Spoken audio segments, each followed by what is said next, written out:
Shalom, it's Miriam in Rishon LeZion for SNN.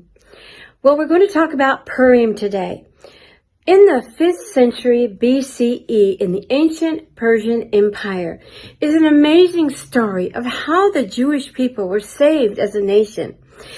Well, there was a man who was the king's advisor named Haman.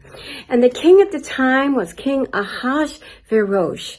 And he was married to Esther, Queen Esther. Esther is the one that's in the Bible that we read about, Queen Esther.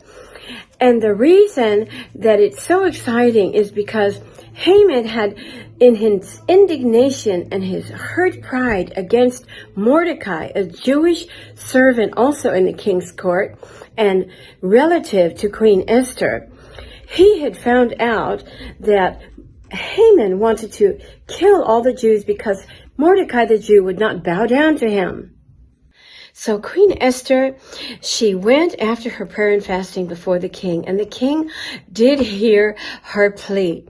And Esther herself was Jewish, and the king did not know that at that time. And so in his love for her and his understanding about the evil plot of Haman who served in his court, he instead turned it around and decided to hang Haman and all of his people that worked with him, his sons, and the enemies of the Jews that had plotted and were going to be a part of this. So it all turned around for the good of the Jewish people and against evil.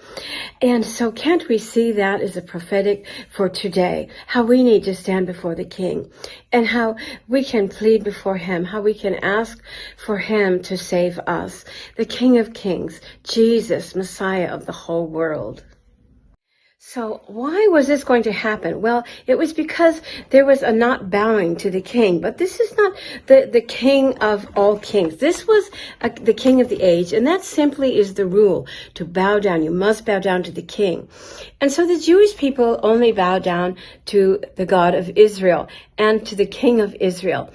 And so they refused. Mordecai refused, and he asked Queen Esther, who was married to the king at the time, King Ahasuerus, he asked her because this was his niece.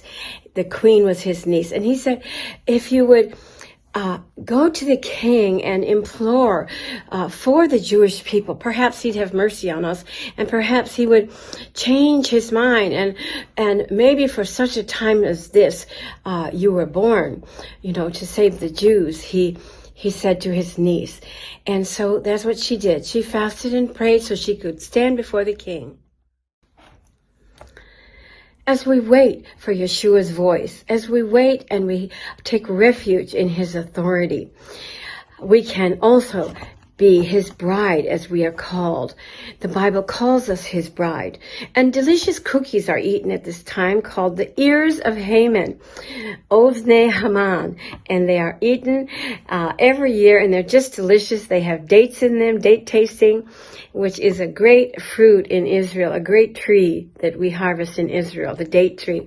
And we stamp our feet loudly in the synagogues.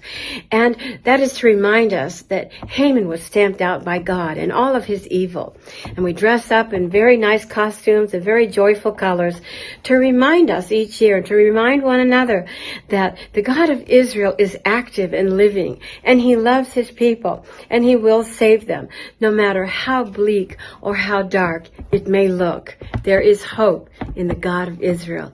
Shalom and happy Purim from Israel.